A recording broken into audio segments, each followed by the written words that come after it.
It is time, so we'll go ahead and get started. Thanks again for showing up, guys. I think this will be kind of cool, just an occasional wide open format, just Q&A kind of thing.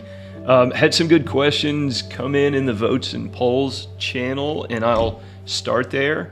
But if anybody has anything else on your mind that you didn't have a chance to type in, I think it'd be great to just kind of see where this goes. So I'll pick a few out of there to get the ball rolling, but please speak up and I will answer any questions that come through. So a lot of these are kind of career related, which is awesome. That's kind of my specialty, is trying to help artists who are talented and skillful, but can't seem to put all the pieces together, can't seem to find that breakthrough opportunity. So it's a place I love speaking, and it's exactly what I most needed help with for a long time. So it's this really comfortable little spot I think I can be most useful. Okay, PVS 95 has kind of a three-parter. He or she wrote, "A professional art career can feel out of reach when learning art, even if you practice the right things. Do you have any advice for feeling like you can earn a place in the video game and film industry if you sometimes feel that your art proves otherwise?" So this is a good one because I think it's kind of a really good catch-all. I think you are pretty much perfectly describing imposter syndrome, something that so many aspiring professional artists feel, and I have felt myself. It's this weird career, it's this weird world we all live in where you are either a professional who is like in a career, or you're just somebody playing around with art, and there's almost no difference between the two. Am I just some guy hanging out in my computer room today messing around with Photoshop, or is this a career? And it can be weird to know if you are doing the right thing. Am I really a pro, or am I wasting my time? Can I compete with the ArtStation wall of futility when you see how many gorgeous portfolios are out there? And a lot of what you have to do to sort of quiet that doubt is kind of just ignore it, honestly, and set it aside. It's something that can kind of, I guess what we want to avoid is that despair moment when it seems futile, which I have felt a lot with a lot of very accomplished professional artists I've spoken with have felt too. So I think, name your biggest art hero in the world, biggest rock star professional who designed whatever AAA game or blockbuster movie you can think of. I guarantee they have felt that too. So no worries about imposter syndrome. It comes for everybody.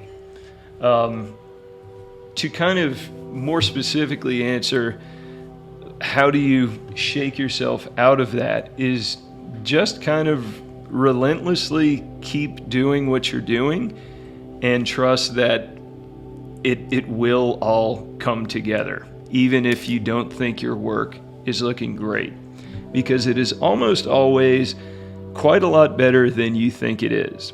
Of all the artists I've worked with, I see a lot more who are dramatically underconfident in their work than those who are overconfident. We seem to be really self-deprecating and kind of tough on ourselves.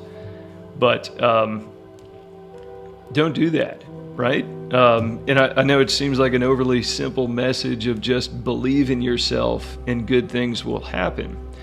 But if you are methodical about your work, if you set a schedule, devote yourself to a certain amount of practice, like almost like you're on an exercise routine, and you just keep that improvement time sacrosanct, improvement is inevitable. You will kind of step into those higher tiers, those rarer clubs of skill level. and the good career things follow. So that's kind of my general thought on imposter syndrome in general. Something every artist has wrestled with. I can't imagine an artist who just knew they were awesome from childhood and just went on to a golden career. I think all of us just don't ever really know until the good things start happening. So seek out a community, kind of don't try to improve alone. Make sure that you are getting feedback and you have some kind of a measuring stick for progress. And I think that helps you feel a little less like you're just floating off in the wind. But a good one to start with for sure. Before I continue just reading questions, if anybody has anything they want to jump in with or ask about that, I can open the floor up now for a live question if anybody has one.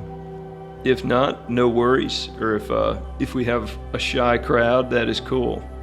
No problem. Open invitation though. Let me jump back down to the votes and polls to keep going. Let's see. This is a really interesting one from the same user, PVS95. How do you think that your art progress or direction would have changed if you primarily learned art with current internet resources versus pre-internet, or vice versa? So while the internet is a fantastic resource, this user appreciates how easy it is to feel overwhelmed and directionless at times based on all the art-related content that's out there. So that is really interesting, and totally like dating myself here, but I'm not that old. I was coming into the professional world when the internet existed. When the internet existed, so it was not quite the dark ages when I first started. I'd say like 2007 is when I officially considered myself at least attempting a professional career. I agree, the internet can be a double-edged sword. It's this limitless, miraculous source of inspiration and instruction and connection. You can meet all of these incredible people who have your interests, who can support you. That is unbelievable.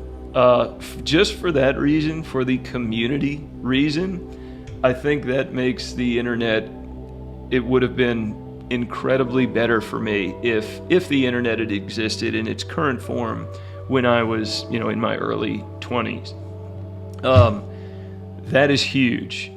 Finding your people and not trying to learn in a vacuum, I think, is changing everything and is making progress happen so much faster and is making work opportunities happen so much faster too. The handful of concept art academy design houses who have finished, we have a growing alumni community now, just since last year when it all started, and they are all helping each other get hired, which is awesome.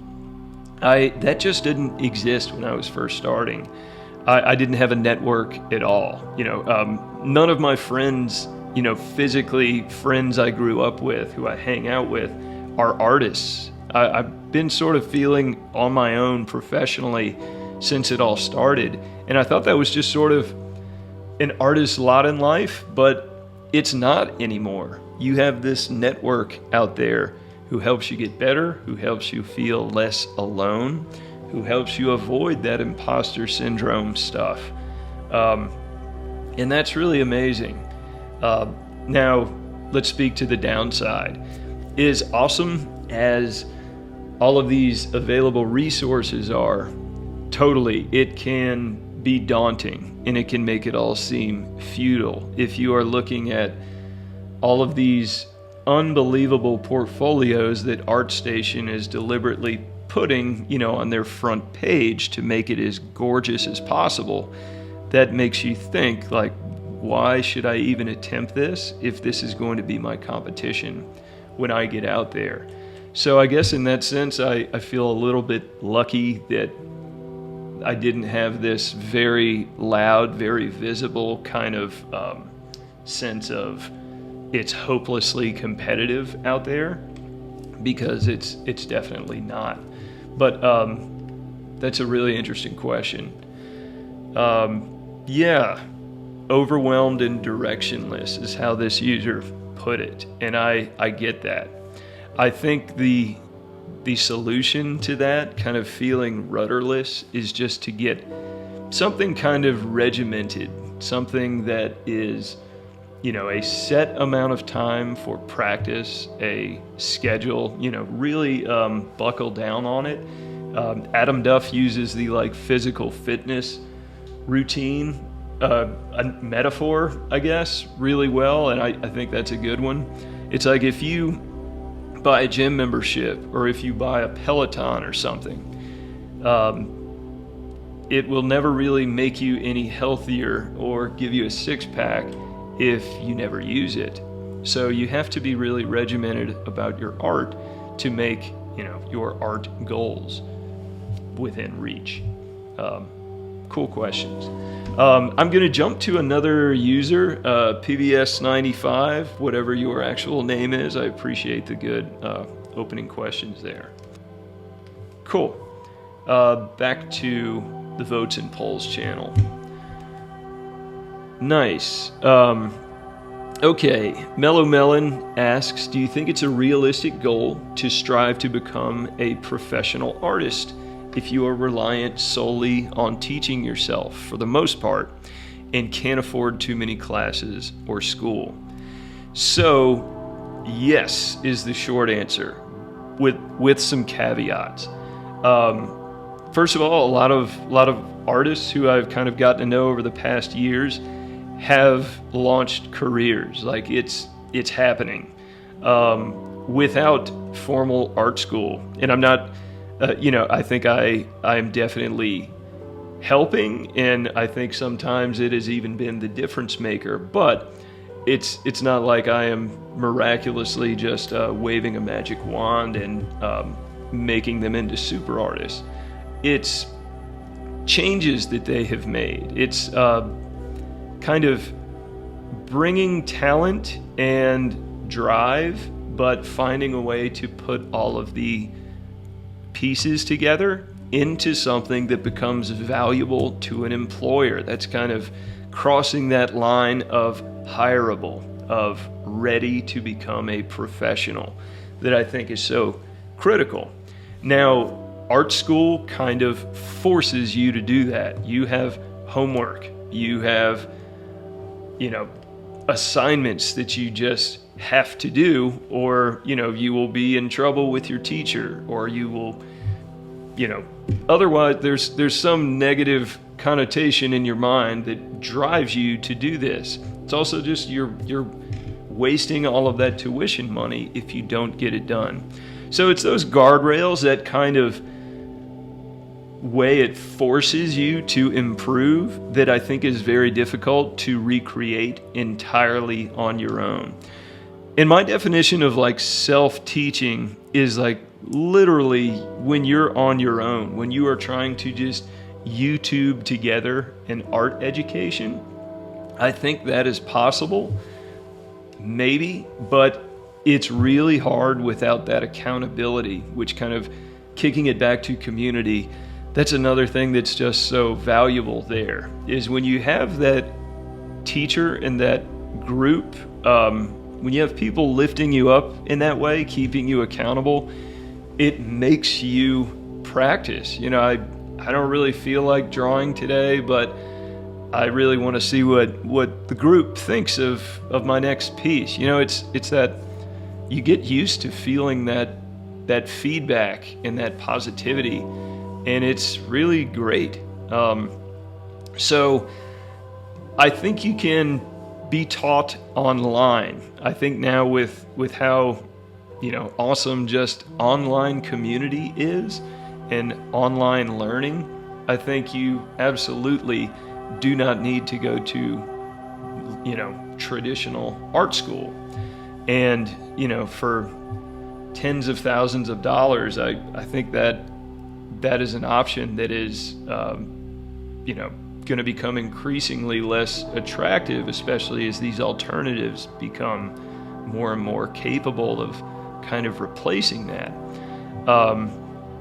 But I hope that answers that. That's a great one. Self-taught, I guess the definition is becoming a little fuzzier than it used to be. Used to imagine some just lone wolf artist like relentlessly reading books and doing 1,000 sketches in this art dungeon.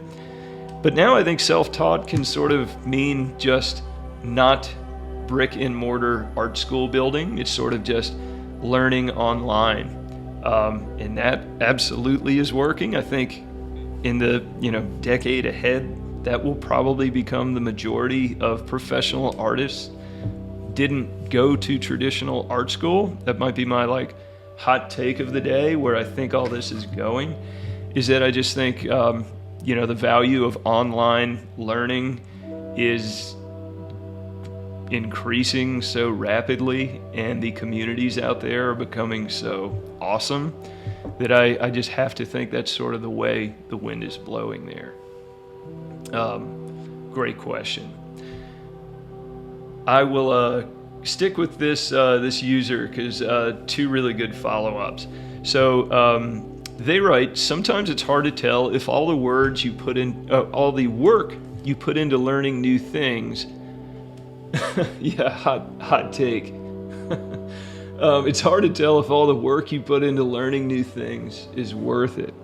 How can someone see or gauge if they're actually making progress with their art skills, or if they're accidentally stunting their growth in some way? Wow, that is like a tough one. That's a terrifying notion. I wonder that myself, actually. I have kind of like a motto I keep in mind, is just every day I get to my desk, I want that day to be, I am the best artist I have ever been in my life. Basically, make yourself a better artist today than you were yesterday. Now, that could be done in any kind of ways. Did you try something new? Did you learn a new technique? Did you attempt a type of project that you have never done before? Something that just feels like growth, a stretch, like sticking to the gym metaphor. Did you just add a little more weight to the bar you're lifting? I think that's a good way to just shake that notion in your mind that you're just spinning your wheels, going in circles. If you just do something to make your skill set more complete, more tools in your kit, every time you come to work, I think that's a really healthy mindset. And it's kind of exciting. It's like, where am I going to be in a year if I stick with that? I hope that sort of helps you shake that, because you're right, it is incredibly tough to tell, right? Art is so subjective. I think subjective or objective, I've always gotten those confused, but you can't, different people are going to have different opinions. And, it's, I think social media makes that kind of tough too, because you can be really psyched about something that you painted and it sort of falls flat. You don't get those likes you were after, which is just, that's kind of this terrible cycle of validation that I think we're all addicted to. And every artist, since before social media, that first picture you painted in kindergarten that your teacher told you was awesome, it's that validation, I think, that we're all chasing, even into a pro career. Artists want to hear, maybe need to hear, that their work is cool. And that can be a tough thing to know that it's good, even when people aren't, lining up to praise it. That is something you can sort of learn. There are a lot of really important design fundamentals and painting fundamentals that I use as like a measuring stick. Just I can actually somewhat scientifically dissect my own work and just say, okay, it is doing X, Y, and Z, but I didn't quite do, this last thing. So I need to do better.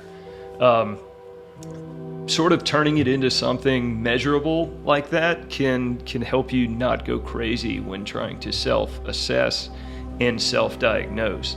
But other than that, it's always good to get feedback from a community. I would, actually have an engaged community who you guys in this room, I hope you sort of are getting to know each other in this community and that this can be that for you. Our design house students certainly have that with each other, and it's a really useful thing. So kind of getting some trusted opinions, maybe a small circle of artists whose work and opinion you value, that can be a really great sounding board. Nice. Cool. I'll keep running down the questions here. I don't think I can answer quite all of the ones that have popped in, so I may have to start jumping out a bit, but these are great. Okay, Psyduck.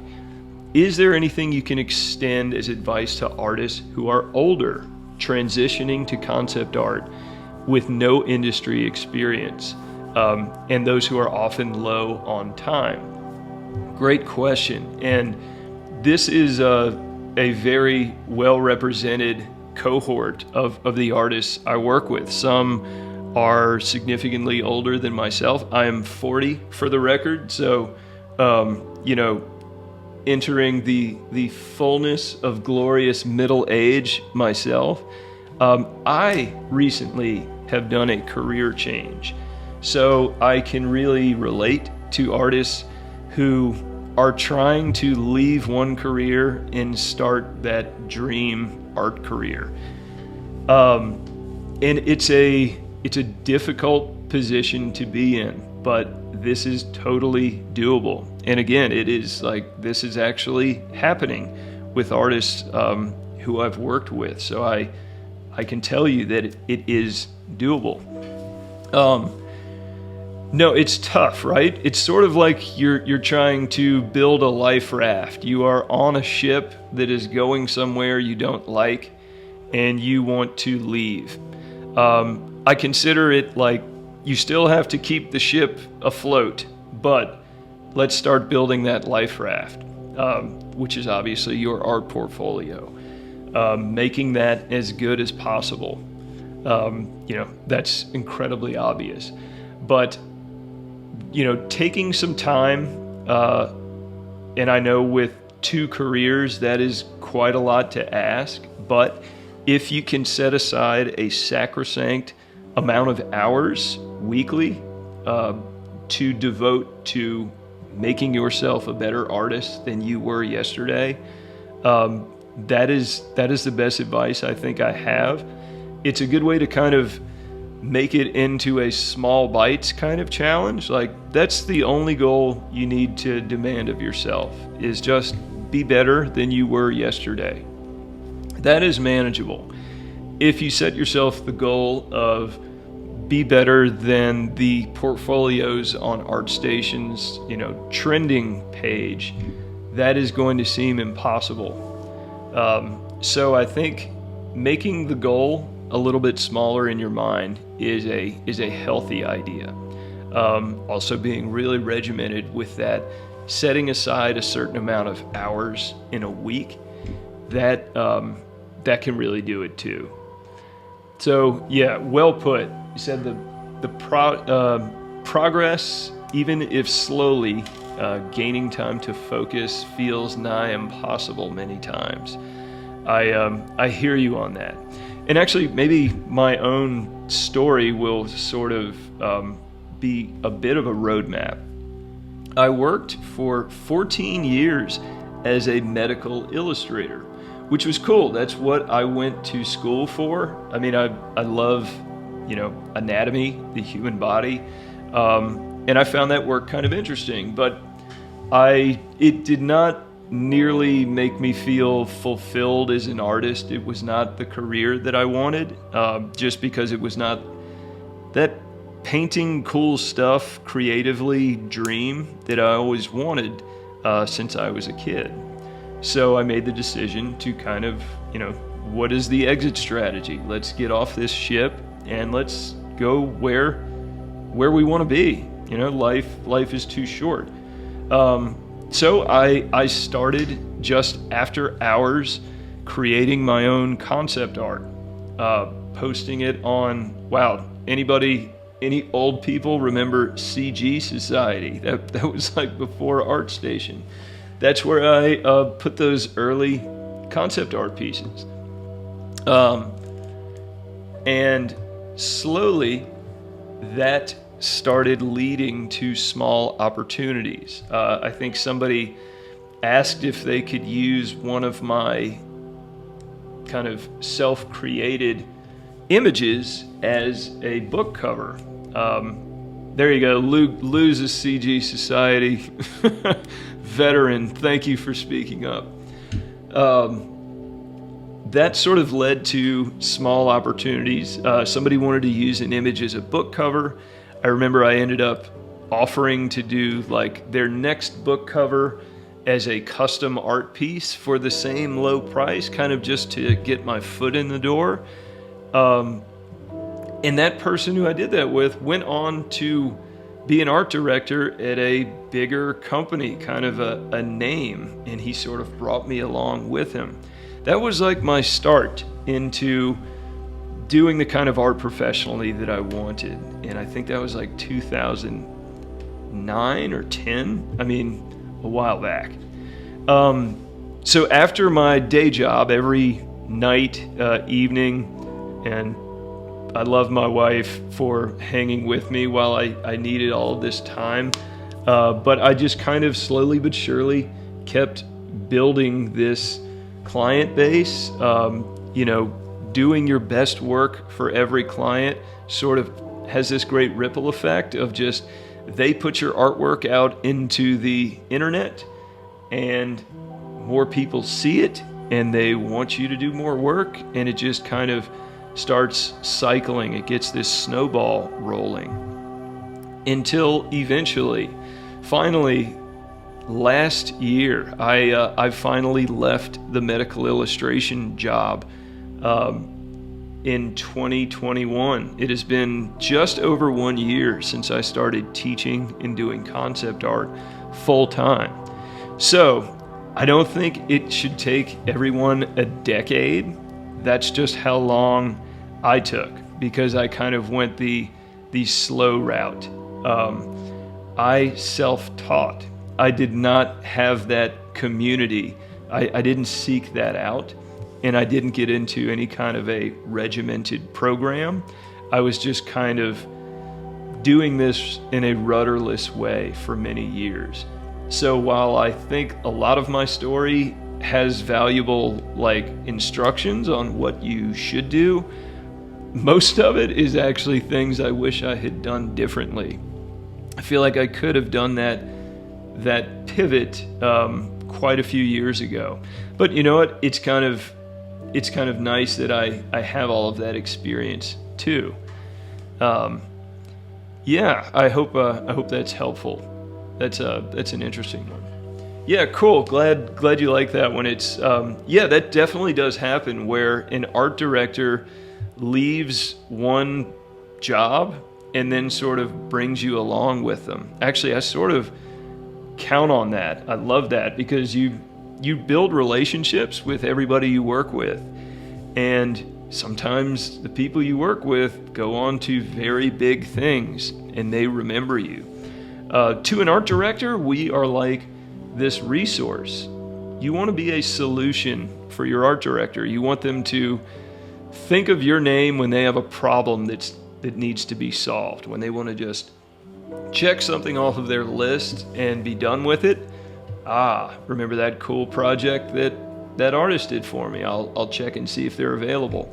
That is exactly the little shelf in our clients' minds we want to occupy. So that's a great one. Okay, let's pivot a little bit. Okay, there are some AI questions, and I definitely want to address that. I think that might be like we could have a total AI related discussion. I've got some thoughts on that, but I feel weirdly unqualified to have a complete opinion just because I have not used like Mid-Journey or DALL-E 2, I think is the other one. Haven't personally used it yet. I've watched tons of content about it, and I do have some thoughts on that. I have a message of hope overwhelmingly, so I will just say I wouldn't be demotivated or depressed. I think we're going to be okay there, but I agree that did kind of shake me. And you know what? I still, nobody knows where this is headed, but I do think we're going to be okay. This is sort of related, actually, is the next question from Jake. He asks, or he says he's looked at more and more positions available, and he keeps seeing the ability to use 3D as a requirement for work as a concept art, which worries him as primarily a 2D artist. And he's also seeing more senior positions for concept art. Let's see.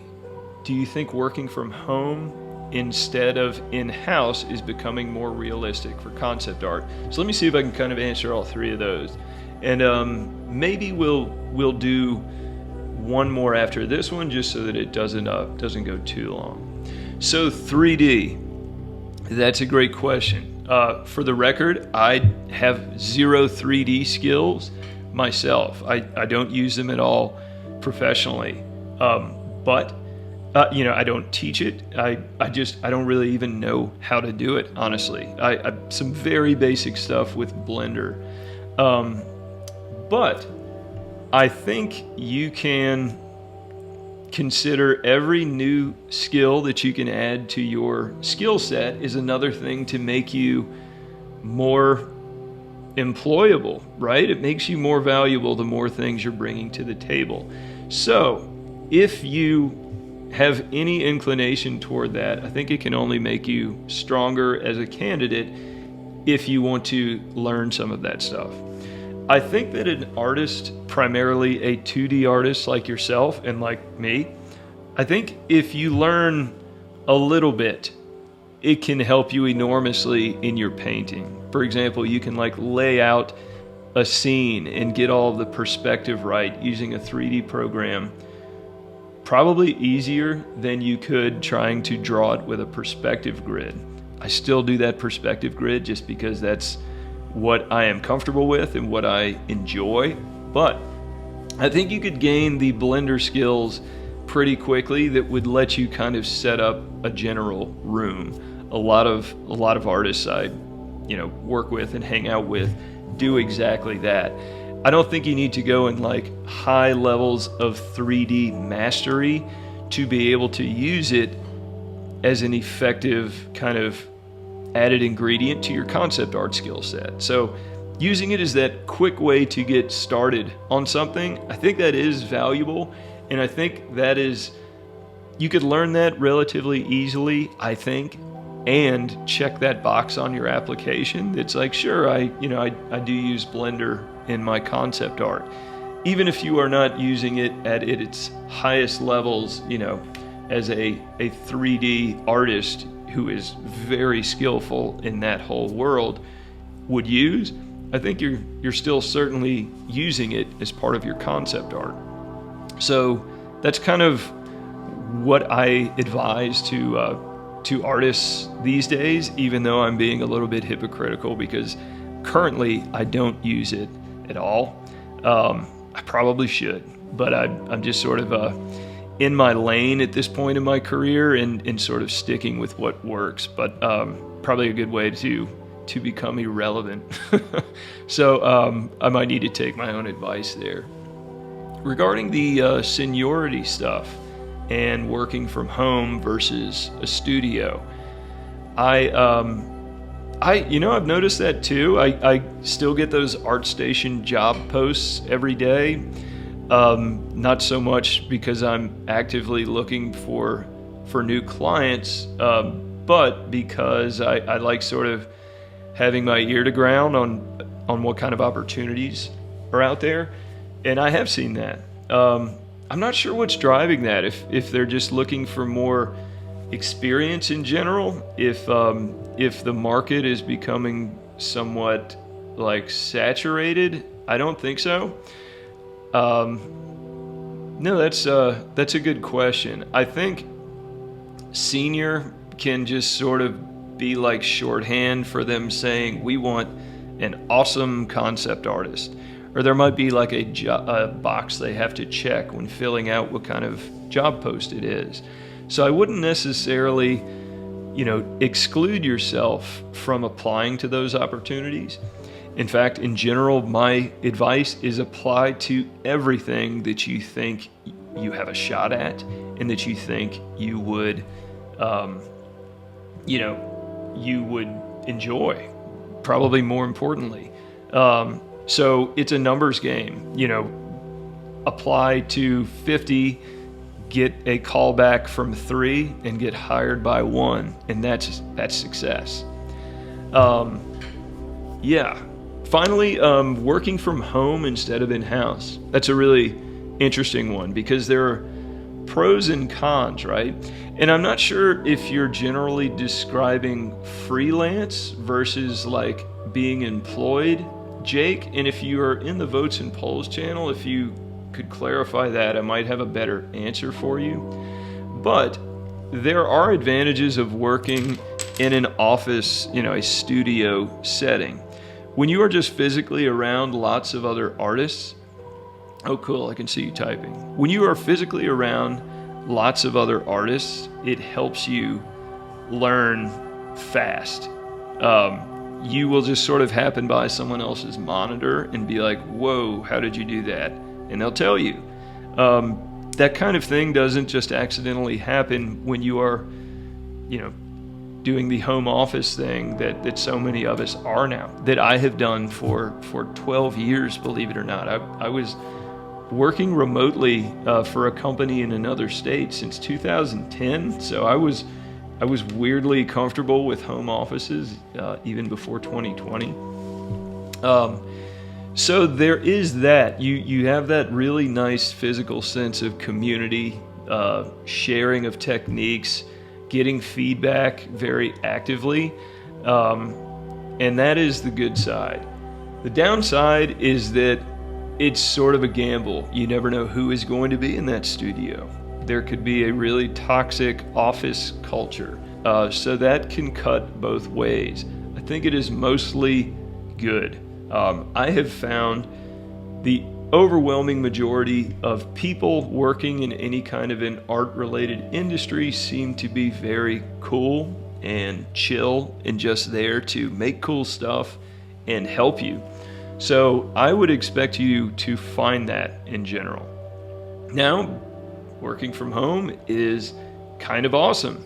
I love the freedom. I love kind of having my own space here is sort of important to me. It's something I think I would miss if I ever,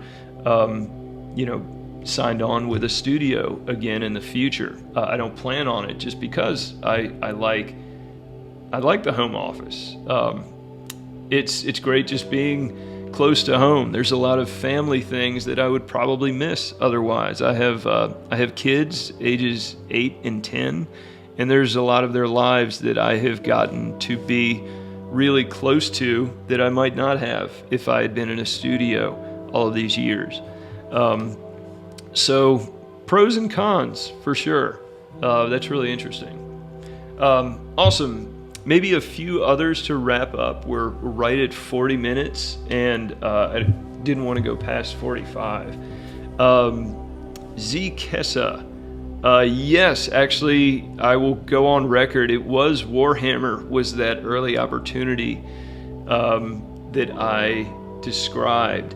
I've also worked with Weird Miniatures, was another kind of tabletop gaming company that was one of my first professional clients. and I'm still working for both of those places. Hard to believe it's been so long, but it's just both incredibly fun franchises to work with and really cool people, and I just keep coming back. They've taken really good care of me, and the work is really cool. I hesitate to go into too much detail just because I have signed so many NDAs over the years that I'm always a little scared to like talk about it. But I've also had some, bigger industry names in there over the years, but I always find the bigger the name, the scarier their lawyers are. So I don't feel the need to like get some awesome recognizable logo tattooed on my forehead or anything. But yeah, Warhammer and Weird Miniatures were among those early opportunities, and they've been awesome experiences. Finally, Ruchika, I saw your question too. Okay, most jobs are asking for 2 or 3 years of minimum experiences. So will displaying personal projects in my portfolio help or count against this task? That's a good question, right? And it's sort of like, what the hell are you supposed to do to break into this industry if everybody wants you to already be in the industry? Where is the open door there? I think putting your personal projects, and absolutely some of the stuff you're doing in the design house will help. And it's also kind of like, there aren't really any other options. I think your work, if we're going to make it so blindingly awesome that they're not going to care about the experience anymore. I think that's the strategy you have to take, is that fill your portfolio with your best work, regardless of where it came from. If it was for actually a paid assignment or just something that you self-directed to, make a portfolio piece, both are valid, and I bet they won't care at all if it's really, really good, and if it looks like, it fits their project needs. They are going to overlook that 2 or 3 years of experience. They're like, this artist is relatively inexperienced, but I mean, look at this work. Like, let's take a chance here. I think that happens. So I'm a big believer in just your portfolio is really kind of all that matters. Sometimes you are asked for a resume. Sometimes they want to know other things about your whole journey as an artist. But if the work is professional level, if it is solving their problems, if it's demonstrating value, they're going to hire you, even if you are not checking every box on their quote-unquote required list. I've actually asked art directors that I work with to kind of back that up, and that is the case. They're kind of just looking for solutions. Art directors just want to have a thing off of their plate.